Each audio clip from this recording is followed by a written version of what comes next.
জয় Hind students, আমি Sujit Debnath. Welcome to Bangla defence academy. দেখো, তোমাদের এসএসসি জিডির রেজাল্ট কবে আসবে এটা হচ্ছে মেইন প্রবলেমের বিষয়, যে আমাদের রেজাল্ট কবে আসবে। এর আগে এসএসসি তরফ থেকে বলা হয়েছিল যে মে মাসের ফার্স্ট উইকে রেজাল্ট আসবে। তো মের ফার্স্ট উইক অলরেডি চলছে, এখনও রেজাল্টের কিছু ইনফরমেশন পাওয়া যাচ্ছে না। তো আজকে তোমাদের পুরোটা ডিসকাস করব যে রেজাল্ট আমাদের এসএসসি জিডির কবে আসতে চলেছে, কবে নাগাদ আমরা রেজাল্টটা পাবো। 2 নম্বর কথা হচ্ছে, দেখো যেমনটা শুনতে পাচ্ছি 10 তারিখ বা 15 তারিখ নাগাদ রেজাল্ট আসবে, ফিজিক্যালের রেজাল্ট দেবে। সেটা কি ঠিক? বা ফিজিক্যালের কাট অফগুলো তোমাদের আবার যে সমস্যাগুলো হচ্ছে এগুলো নিয়ে আমি পুরোটা আজকে আলোচনা করব।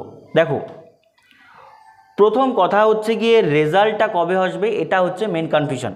এবার কথা বলছি শোনো, অনেকে বলছে 10 তারিখ রেজাল্ট আসবে, অনেকে বলছে 15 তারিখ আসবে। এর আগে আমিও বলেছিলাম ফার্স্ট উইকে আসবে। তো এই যে বেসিসগুলো তোমরা ইউটিউবে দেখছো, এটা কতটা অথেন্টিক তুমি নিজেও জানো, কারণ অফিসিয়ালি ওয়েবসাইটের তরফ থেকে কোনো কিছু ইনফরমেশন বলা হয়নি। জাস্ট বলা হয়েছিল যে মে মাস নাগাদ তোমাদের দিতে পারে। বিভিন্ন ধরনের আইটিআই রিপ্লাই বা নোটিশগুলো যে এসেছিলো এগুলো থেকে বলা হয়েছিল কিন্তু এটাই, যে ফার্স্ট উইক অফ মের দিকে রেজাল্ট দেবে। তো এখন যেহেতু first week of May result আসছে না, তার জন্য অনেকে বলছে 10 তারিখ আসবে, 15 তারিখ আসবে। এবার দেখো, আমিও থাম্বনেইলে লেগেছি 10 তারিখ 15 তারিখ। কেন? কারণ স্টুডেন্টদের কনফিউশন হচ্ছে 10 তারিখ বা 15 তারিখ কি রেজাল্ট তাহলে দিচ্ছে। ঠিক আছে, এবার কথা হচ্ছে 10 তারিখ বা 15 তারিখ দেবে কি দেবে না সেটার কোনো অ্যাসিউরিটি নেই। ঠিক আছে, তাহলে কি আরও পরে দেবে? না। এই রকম সিচুয়েশন যখন তোমার সামনে থাকবে যে রেজাল্ট দেবে বলছে, দিচ্ছে না, 10 তারিখ 15 তারিখ নাকি আরও ডিলে হচ্ছে, এবার কথা হচ্ছে বোঝো, এই জায়গাতে তোমাকে একটা ডিসিশান নিতে হবে যে যদি আমার নাম্বারটা ঠিকঠাক থাকে, রান করছো তুমি, তাহলে তুমি রান করতে থাকে, কন্টিনিউ করতে থাকো। রেজাল্ট নিয়ে প্যানিক করো না, রেজাল্ট নিয়ে একদম প্যানিক করো না। কারণ 10 তারিখ দেখ, 15 তারিখ দেখ, বা আজকে 5 তারিখ দেখ, ঠিক আছে, 5-7 দিনের মধ্যে খুব সমস্যা হবে না। একটু বুঝতে পারছি ভেতরে মন খুব চঞ্চল হচ্ছে যে আমার কি হবে কি হবে না, আমি ফাইনাল ডাক পাবো কি পাবো না, মাঠে ডাক পাবো কি পাবো না। অনেকের নাম্বার এরকম আছে, সেন্সিটিভ জায়গায় আছো, কিন্তু জিনিসটাকে একটু বোঝার চেষ্টা করো যে রেজাল্ট যদি না দেয় তাহলে আমাদের হাতে কিছু নেই। এইবার কথা হচ্ছে যে কি হতে পারে সিনারিও। এসএসসিকে তোমরা জানো, এর আগে জিডি যারা দিয়েছে জানো, মধ্যরাত্রে ফট করে রেজাল্ট দিয়ে দিচ্ছে। ঠিক আছে, পরের দিন ঘুম ভাঙতে ভাঙতেই দেখতে পাচ্ছ আরে বাবা রেজাল্ট দিয়ে দিয়েছে। 2 মাস 1.5 মাসের মধ্যে মাঠ করিয়ে নিচ্ছে। এবার কথা হচ্ছে এই যে গরম, বুঝতে পারছো কী পরিমাণ গরম চলছে, মে মাস চলছে। আজকে যদি রেজাল্ট দেয় 2 মাস 2.5 মাসেও তোমার টাইম দেবে না, 1.5 থেকে 2 মাস 40 দিন 45 দিনের মধ্যে মাঠ করাবে। ভর দুপুর ভর গরমের মধ্যে রেজাল্ট হবে। ঠিক আছে, এবার কথা হচ্ছে সেটার জন্য প্রপারলি ঠান্ডা মাথায় প্রিপারেশন করো।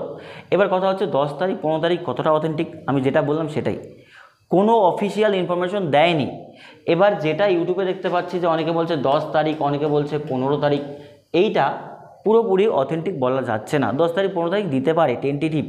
তুমিও যেখানে আমিও ওখানে, তুমিও নোটিশ দেখতে পাচ্ছ ওয়েবসাইটে গিয়ে, আমিও দেখতে পাচ্ছি। এটা ধরা যাচ্ছে যে তো ফার্স্ট উইকে দিল না, তার মানে 7 তারিখের পরেই দেবে, 10 তারিখ 12 তারিখের মধ্যে দিতে পারে। এইবার কথা হচ্ছে এসএসসি কতটা খতরনাক তোমরা নিজেরাও জানো। আজকে রাতেই হয়তো দিয়ে দিতে পারে, কালকে সকালেও দিতে পারে, পরশু রাতেও দিতে পারে, আবার 10 তারিখে দিতে পারে, 15 তারিখে দিতে পারে। এই কয়েক দিনের মধ্যেই দেবে, এটা অ্যাসিওর। আগামী 1 সপ্তাহ 10 দিনের মধ্যে রেজাল্ট আমরা পেয়ে যাব, এটা কনফার্ম। তো এটা নিয়ে কোনো কনফিউশন থাকার কারণ নেই আমার যেটা মনে হয়। বেশি প্যানিক করো না, কারণ রান করছো এই গরমের মধ্যে, দেখা গেলো মানসিকভাবে যদি খারাপ হয়ে যায়, শরীর টরীর খারাপ হয়ে যাবে, আরও দেখবে রান টান দুর্বল হয়ে যাবে। ঠিক আছে, এবার দেখো 2-1টা জিনিস যেটা তোমাদের সাথে বলছি আমি, যে এর আগে যখন কাট অফ ভিডিও আমি বানিয়েছিলাম তখন অনেকে উল্টাপাল্টা কমেন্ট করেছো, অনেকে খুব ভালো কমেন্টও করেছো, যারা ব্যাপারগুলো বুঝতে পারছো। এবার আমার মতের সাথে তোমাদের অ্যাগ্রি ডিসএগ্রি হতেই পারে, কারণ আমার একটা পার্সোনাল মতামত আছে, তোমার বা আরেকজনের মতামত থাকতেই পারে। এবার দেখো কাট অফটা যেটা আছে সেটা আমি বলছি, যে কনফিউশনটা তোমাদের হচ্ছে। কাট অফটা ফিজিক্যালের জন্য, এটা আমি আগের ভিডিওতে বলেছিলাম। আজকে দাঁড়িয়ে এটাতেই আমি স্টিক থাকছি, এটার কাছাকাছি যাবে আমার পার্সোনাল ওপিনিয়ন মনে হচ্ছে এটা। ঠিক আছে, কারণ আমি এটার আগে বা পরে কাট অফ বাড়ানোর বা কমানোর পিছনে কোনো লজিক আমার তরফ থেকে পাচ্ছি না, তোমার তরফ থেকে তুমি পেতেই পারো। আজকে আরও কিছু ইনফরমেশন আছে, ডেটা আছে, সেটা বলে দিচ্ছি যে কোন বেসিসে কাট অফটা এটাই থাকতে পারে। কি বলেছিলাম আমি, যে ফিজিক্যাল এটা বর্ডার ডিস্ট্রিক্ট ধরে চলেছিলাম, যে যা যা আছে border district, UR OBC SC ST. আর জেনারেল ডিস্ট্রিক্ট হলে তুমি 3 বা 2 নাম্বার বাড়িয়ে চলতে পারো, নকশাল ডিস্ট্রিক্ট হলে 2-3 নাম্বার কমাতে পারো। ঠিক আছে, এবার কথা হচ্ছে এদিকে কী লিখেছিলাম, যে বর্ডার ডিস্ট্রিক্ট দেখো 70, 75 যদি হয়, 70 যদি হয়, সেটা কিন্তু আমাদের নর্মালাইজ হয়ে কিন্তু এই নাম্বারটা হবে। এইটা বলেছিলাম আমি ফিজিক্যালে। তোমার যদি এর আশেপাশে নাম্বার থাকে তাহলে হতে পারে। এবার তুমি এই নাম্বারটাও যদি না থাকে, এর থেকে কমও যদি থাকে, আমি বলছি হওয়ার চান্স অনেক বেশি। ফিজিক্যালের কাট অফ এর থেকেও কম যেতে পারে, বাড়ার সম্ভাবনা কম, কমার সম্ভাবনাই বেশি আছে। ঠিক আছে, কেন আছে লজিক অনেক বলেছিলাম ভাই, তোমরা অনেকেই বোঝো, অনেকে বোঝো না। ঠিক আছে, ফাইনাল কাট অফ কোনটা আছে? ফাইনাল কাট অফ এই যেটা বলেছিলাম যে border district general 95, OBC 93, SC 90, ST এটা, ইডাব্লিউএস এটা।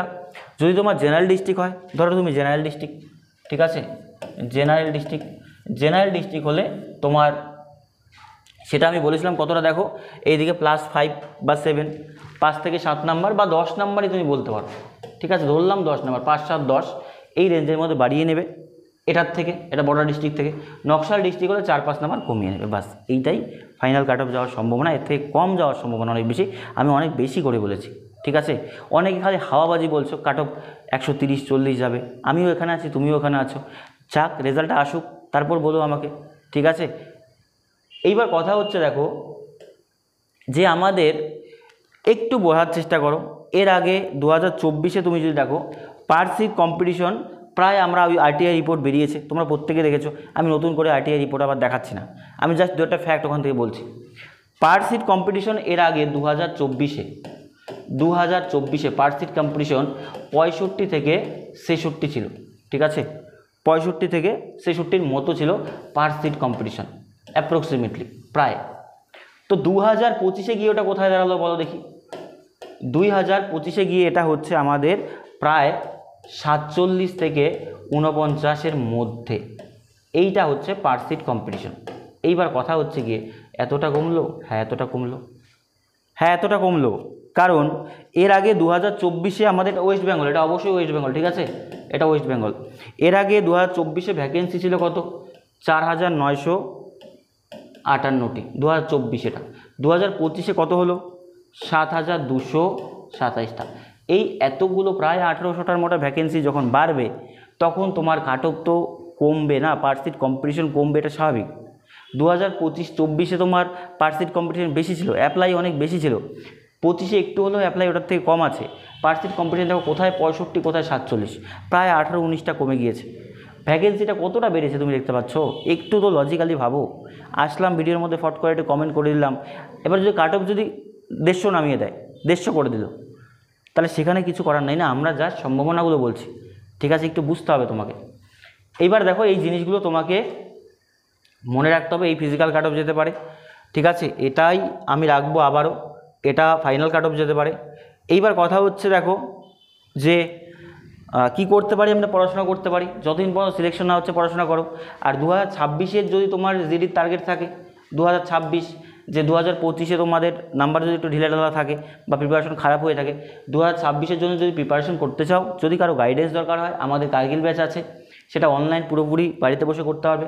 যেটার প্রাইস আগে 999 টাকা রাখা হয়েছিল, সেটা 999 টাকা নয়, এখন 599 টাকা, মানে 600 টাকাতে এটা পেয়ে যাচ্ছ। ঠিক আছে, 600 টাকাতে তুমি পেয়ে যাচ্ছ, শুধুমাত্র 600 টাকার মাধ্যমে তুমি এটা পুরোটা কোর্স পারচেস করতে পারবে। দেখো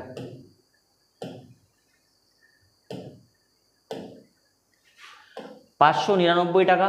যদি কেউ পারচেস করতে চাও এই নাম্বারে যোগাযোগ করো, ঠিক আছে, 47511660, এই নাম্বারে হোয়াটসঅ্যাপ করো বা ফোন করো, এই নাম্বারে যোগাযোগ করতে পারো। ঠিক আছে, এইবার কথা হচ্ছে দেখো যে তোমরা যারা আছো, তোমাদের এই মুহূর্তে করণীয় কি? মাঠে যাও একবেলা বা যদি দুবেলা যাও, দুবেলা গেলে একটু সাবধানে, কারণ মাঠ প্রত্যেক দিন করলে এমনি প্রচুর পরিমাণ পরিশ্রম হচ্ছে, যদি হাত পা মচকে যায় সমস্যা হবে। এবার কথা হচ্ছে মাঠে যাও, যতদিন পর্যন্ত জিডির বা যে কোনো এক্সামে, গভর্নমেন্ট এক্সামে যখন প্রিপারেশন নেবে, যতদিন পর্যন্ত জয়েন্ট লেটার তুমি হাতে না পাচ্ছ না, ততদিন পর্যন্ত তোমার কোনো অ্যাসিউরিটি নেই। 120 পাও, 70 পাও, 40 পাও, কারণ দেখো তোমার সামনে রান আছে, পুরো মাঠ পড়ে আছে, মেডিকেল পড়ে আছে, ফাইনাল লিস্ট পড়ে আছো, কখন কোন মুহূর্তে কী হয় সেটা বলা মুশকিল। এই জন্য গভর্নমেন্ট জবের প্রিপারেশন যখন থাকবে, যতদিন পর্যন্ত জয়েনিং লেটার তোমার হাতে না আসে, ততদিন পর্যন্ত তোমাকে পরিশ্রম করে যেতে হবে, সে ফিজিক্যালি হোক মেন্টালি হোক, প্রিপারেশন করে যেতে হবে। তুমি মাঠে যাও, নাম্বার ভালো থাকলে মাঠে যাও, মাঠ থেকে এসে কিছুটা টাইম প্রিপারেশনের জন্য দাও, যাতে প্রিপারেশনটা কন্টিনিউ করতে পারো। যদি 25টা ঠিকঠাক হয়ে যায় হয়ে গেল, না হলে 26-এর জন্য আবার পড়তে থাকো। উপায় নেই, পড়তে হবে আমাদের, ঠিক আছে। এই জিনিসগুলো তোমাদের সাথে আমার বলার ছিল, ঠিক আছে, ব্যাপারটা বোঝো। এইবার কথা হচ্ছে, এই জিনিসগুলো যদি না বোঝো তাহলে কিন্তু মুশকিল, কারণ তোমাকে প্রিপারেশনের মধ্যে থাকতে হবে, প্রিপারেশনের মধ্যে থাকতে হবে। আমার একটা নাম্বার আছে, সেই জন্য আমি পড়াশোনা বাদ দিয়ে পুরোপুরিভাবে ওই নাম্বারের উপর ডিপেন্ড হয়ে থাকবো, সেখান থেকে বোকা হতে হবে। কারণ তুমি দেখো প্রিভিয়াস ইয়ারে জিডি বা ডাব্লিউপি বা যে কোনো এক্সাম বলো, গভর্নমেন্ট এক্সাম যারা দিয়েছে, একদম লাস্ট মোমেন্টে লাস্ট মুহূর্তে গিয়েও কিন্তু আউট হতে হয়, এটা ফ্যাক্ট, ঠিক আছে। সেই জন্য প্রিপারেশনটা থ্রু আউট জয়েনিং লেটার পাওয়া পর্যন্ত কন্টিনিউ করতে হবে, ঠিক আছে। আর যে যে ডাউটগুলো আছে, আবারও বলছি ভাই, তোমাদের নাম্বারগুলো যদি এই কাছাকাছি থাকে না, এই নাম্বারের কাছাকাছি থাকে, তাহলে কোনো চাপের কারণ নেই। এই নাম্বারের কাছাকাছি থাকলে তুমি মাঠ করো, এর থেকে 4-5 নাম্বার কমও যদি থাকে তবুও তুমি এবার চান্স পাবে, বুঝতে পারলে। আর বেশি বলছি শোনো, এগুলো ভিডিও বেশি দেখবে না, এইটা ওটা হ্যানা ত্যানা, সে বলছে সে বলছে, এগুলো দেখে লাভ নেই। আর তোমরা কাটঅফের ভিডিওর কথা বলছো, ইউটিউবে আমি প্রথম দিন যখন এক্সাম শেষ হয়েছিল তার পরের দিনই এসে কাটঅফের ভিডিও বলেছিলাম যে এই নাম্বারগুলো যাবে। 1 মাস 1.5 মাস পরে আজকেও সমস্ত টিচাররা ওটাই বলছে, ঠিক আছে। এবার কথা হচ্ছে, কাটঅফের ভিডিও আমি যখন একটা কিছু বানাই, সেটার পিছনে অনেক কিছু অ্যানালাইসিস করে আমার পার্সোনাল স্টুডেন্ট যারা আছে, আমাদের অফলাইন ব্যাচে 3টা অফলাইন সেন্টার আছে, 3টা অফলাইন সেন্টারে বিভিন্ন ছাত্ররা আছে, প্রিভিয়াস ইয়ারের ছাত্ররা আছে, তাদের কাছে অ্যানালাইসিস করে তাদেরটা শুনে তারপর আমার পার্সোনাল ওপিনিয়ন থেকে সেই জায়গা থেকে কাটঅফগুলো বানানো হয়, বুঝতে পারলে। সেই জন্য যে এরকম করছি না যে কাটঅফ এসে বলছি পরের দিনকে আবার চেঞ্জ করে দিচ্ছি, যেটা বলছি ওটা জেনুইন বলছি, ঠিক আছে। তাহলে আজকের মতো এই পর্যন্তই। যেই কথাগুলো বললাম সেই কথাগুলো মাথায় রেখো, প্রিপারেশনের মধ্যে থাকো, ঠিক আছে। আর রানটা ঠিকঠাকভাবে করো, কারণ এইবার তোমাদের জন্য এই যে গরমে যেমন আমি ঘামছি, তোমাদের এর থেকে অবস্থা খারাপ হবে, কারণ এই গরমের মধ্যে কোন জায়গাতে মাঠে দৌড় করাবে, কোন জায়গাতে রোডে দৌড় করাবে, কী অবস্থা হবে কেউ জানে না, ঠিক আছে। ফিজিক্যালি নিজেকে অনেকটা স্ট্রং করতে হবে, অনেকটা। কারণ এই গ্রীষ্মের মধ্যে যখন তোমাকে রানগুলো হয়, এর আগে 25-24-এরটা যেটা হয়েছিল সেটা তোমার প্রায় শীতের দিকেই চলে, শীতের সময়ের কাছাকাছি ছিল, অনেকটা সুবিধা ছিল। এইবার একটু তোমাদের প্রবলেমটা হবে, বুঝতে পারলে। সেই জন্য ভালোভাবে রেডি হও।